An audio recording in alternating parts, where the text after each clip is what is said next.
नमस्कार. चंद्र राशीप्रमाणे कर्क राशींच्या व्यक्तींना जानेवारी 2025 या महिन्यासाठी मी आता मार्गदर्शन करणार आहे. कर्क राशींच्या व्यक्तींना हा महिना बहुतांशी चांगला आहे असं म्हणता येईल.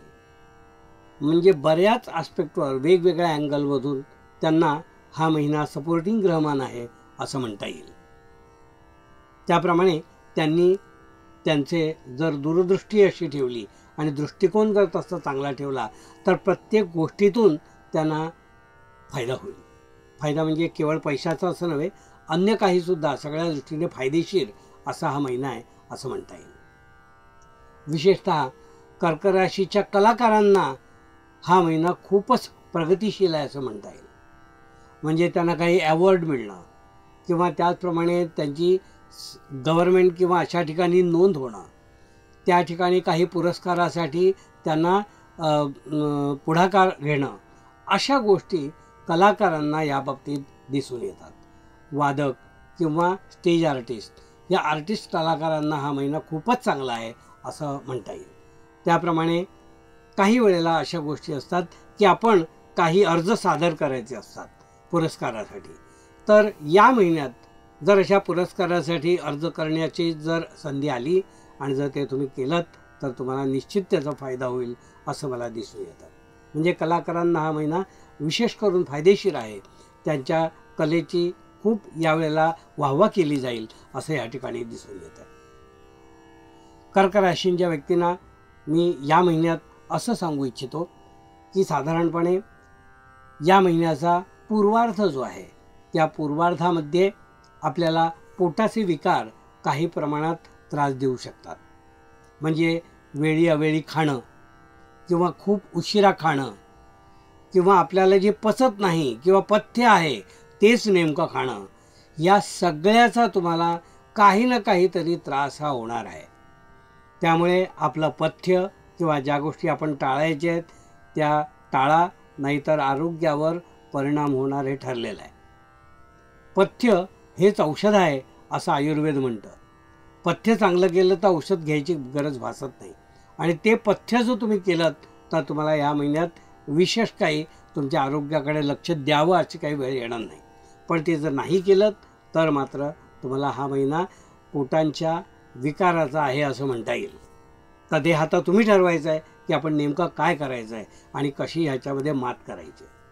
तर पूर्वार्ध जो आहे तो कर्क राशींच्या व्यक्तींना थोडासा पोटाच्या विकाराचा आहे असं म्हणता येईल. तर ते आपण टाळू शकतो आणि ते टाळण्याचा जास्तीत जास्त प्रयत्न करा. उत्तरार्धामध्ये खूप काही त्रासदायक नाही आहे, पण पूर्वार्धात जर काही गडबड झालेली असेल तर त्याचा परिणाम उत्तरार्धात सुद्धा होऊ शकतात, हे मात्र ध्यानात ठेवा. कर्क राशींच्या व्यक्तींना मी असं सांगू इच्छितो की या महिन्यामध्ये नोकरीत करणारे जे लोक आहेत, विशेषतः नोकरी करणारे ज्यांना अगदी ठरलेला पगार मिळतो, ठरलेलं काम आहे, त्या लोकांना चांगली प्रगती दिसून येते.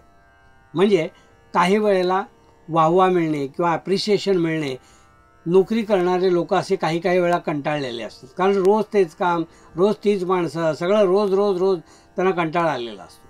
पण ह्या महिन्यात तसं होणार नाही. उत्साहवर्धक वातावरण राहील आणि तुमच्या केलेल्या कामाचं चीज होईल, त्या कष्टाला योग्य वाव मिळेल असं मला या ठिकाणी दिसून येतं आहे. त्यामुळे साहजिकच तुमचा उत्साह वाढेल आणि नोकरी करणाऱ्या व्यक्तींना हा महिना विशेष चांगला आहे असं म्हणता येईल. त्यामध्ये आपण समजा नवीन नोकरीच्या शोधात असाल किंवा नवीन नोकरी बदलायची का किंवा आपल्याला प्रमोशन मिळेल का अशा विवंचनेत तुम्ही असाल किंवा इंटरनल प्रमोशन तुम्हाला मिळायचं असेल तर ह्यासाठी हा महिना योग्य आहे की ज्यामध्ये तुम्ही प्रयत्न केलात तर तुम्हाला यश हे मिळणारच आहे. म्हणून नोकरदार व्यक्तींना हा महिना चांगला आहे असं मी या ठिकाणी म्हणेन. ज्यांचे उद्योग आहेत, लघुउद्योग आहेत किंवा स्वतःच्या हातावर पोट असणारे जे लोक आहेत त्यांना या महिन्यामध्ये थोडंसं हात आखडून खर्च करावा लागेल. कारण अपेक्षित जे धन आहे किंवा मिळणारी आवक जी आहे ती थोडी थांबून कष्टसाध्य आहे असं वाटतं. म्हणजे काम तर केलं आहे पण पैसे मिळायला थोडा उशीर होतो आहे किंवा काही ना काहीतरी कारणाने डिले होतो आहे, अशी परिस्थिती निर्माण होऊन थोडंसं मन खट्टू होण्याची शक्यता दिसते. पण कर्म हे आपलं आहे आणि ते आपलं कर्म करत राहायचं आहे, नाराज न होता. आणि म्हणून काम आहे ना, बस झालं, कधीतरी त्याचे पैसे नक्की मिळतील या हेतूने तुम्ही प्रामाणिकपणे काम करत राहा आणि त्याचे पैसे आत्ता जरी थोडे मिळाले तरी पुढे मिळू शकतात. म्हणून काम टाळू नका, असाच सल्ला या ठिकाणी मी तुम्हाला देतो. जे मोठे मोठे उद्योजक आहेत किंवा ज्यांचे प्रोजेक्ट्स पुढे 5 वर्षाचे 6 वर्षाचे असे ठरलेले असतात, त्यांनी या महिन्यामध्ये कुठेतरी न्यायालयाच्या म्हणजे न्यायालयाच्या भानगडीत पडू नका. जे न्यायप्रविष्ट अशा ज्या काही गोष्टी असतील किंवा कोर्टाकडून काही ज्या गोष्टी घडायच्या असतील त्यामध्ये ह्या गोष्टीला खूप वेळ लागणार आहे किंवा अशा गोष्टी ज्या आपल्या काही चुकीच्या आपण जर सादर केल्या तर त्याचा परिणाम न्यायालयात जावं लागेल असं दिसून येतं.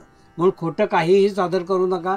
जे आहे ते सत्य आणि सादर करा तुमच्या प्रोजेक्टमध्ये किंवा तुमच्या टेंडरमध्ये, की जेणेकरून तुम्हाला त्याचा पुढे त्रास होणार नाही.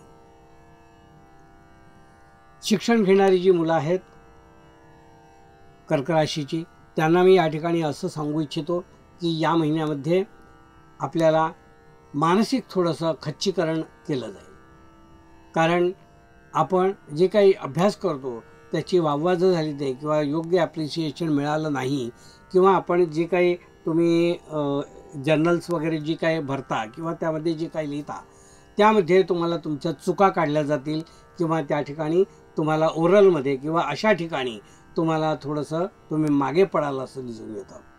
तर याचं नेमकं कारण काय आहे ते तुम्हीच स्वतः शोधून काढा आपापलं आणि त्याच्यावर मात करा. कारण या गोष्टी अशा असतात की लोकांनी सांगण्यापेक्षा आपल्याला जास्त कळतात. म्हणून ही सूचना मी तुम्हाला देऊन ठेवतो आहे की या बाबतीत तुम्ही थोडे मागे पडाल. मग ते मागे कसं पडायचं नाही किंवा कशा प्रकारे ती प्रगती साधायची हे तुमचं तुम्ही ठरवा आणि त्यामध्ये आपली प्रगती साधून घ्या. उच्च शिक्षण घेणारी जी मुलं आहेत त्यांनी या महिन्यामध्ये आपले सगळे डॉक्युमेंट्स जे काही पेपरवर्क्स आहे ते सगळं फुलफिल अगदी कंप्लीट करून ठेवा. कारण पुढे 2 महिने या बाबतीत काहीतरी मध्ये अडथळे येणार असं दिसून येतं. म्हणून ती तयारी आत्ताच या महिन्यात करून घ्या. फेब्रुवारी मार्च या महिन्यामध्ये थोड्या कटकटी दिसून येतात, तर त्यामुळे तोपर्यंत वाट बघू नका. लवकरात लवकर ही कामं पूर्ण करून घ्या आणि आपल्या एम्बसीमधून किंवा त्या विसासाठी वगैरे जे काय प्रयत्न करायचे ते अवश्य या महिन्यात करा. कौटुंबिक बाबतीत जर विचार केला तर या महिन्यामध्ये आपल्या जोडीदाराकडे विशेष लक्ष तुम्हाला द्यावं लागेल. कारण काही वेळेला असं आपण काही गोष्टी ग्रँटेड धरतो, तसं न करता आपल्या जोडीदाराकडे लक्ष देऊन त्याला नेमकं काय म्हणायचं आहे त्याचा सल्ला विचारार्ह मानून विचारात घेऊन त्याप्रमाणे कृती करावी लागेल. कारण त्यांच्याकडे जर तुम्ही जोडीदाराकडे दुर्लक्ष केलं तर तुम्हाला थोडंसं नाराजी प्रत्येक ठिकाणी दिसून येईल आणि ती नाराजी तुम्हाला अन्य ठिकाणी त्याचा परिणाम दिसून येईल. तर आपल्या जोडीदाराकडे विशेष लक्ष द्या, त्याच्याकडे दुर्लक्ष करू नका कर्क राशींच्या व्यक्तींनी, असं मला या ठिकाणी तुम्हाला सांगायचं आहे. आपले कुटुंबीय, ज्येष्ठ कुटुंबीय किंवा आपल्या घरातले सिनियर सिटीजन, वृद्ध किंवा आपले मार्गदर्शक असे जे लोक आहेत त्यांचा सल्ला वाटल्यास वेळोवेळी घेत चला, त्याने तुम्हाला फायदाच होईल असं या ठिकाणी दिसून येत आहे. गुप्त शत्रूंचा त्रास थोडासा या महिन्यात दिसतोय, तर आपले नेमके गुप्त शत्रू कोण आहेत ते बघा आणि त्यानुसार त्यांना वेळीच अंतर ठेवा त्यांच्यामध्ये आणि त्यांच्याशी तशी वागणूक ठेवा, म्हणजे तुम्हाला पश्चात्ताप करायची वेळ येणार नाही असं या ठिकाणी मी सांगू शकतो. मित्र आणि असे जे लोक आहेत त्यांचा आपल्याला या महिन्यात विशेष काही फायदा किंवा मदत मिळणार नाही आहे, हेही लक्षात ठेवा. जे आपलं आपण आहे, आपलं कार्य आपणच करायचं आहे आणि आपणच त्यातून मार्ग शोधायचा आहे. कोणावर अवलंबून राहू नका, असाच सल्ला या ठिकाणी मला द्यायचा आहे. हे होतं कर्क राशींच्या व्यक्तींना मार्गदर्शन.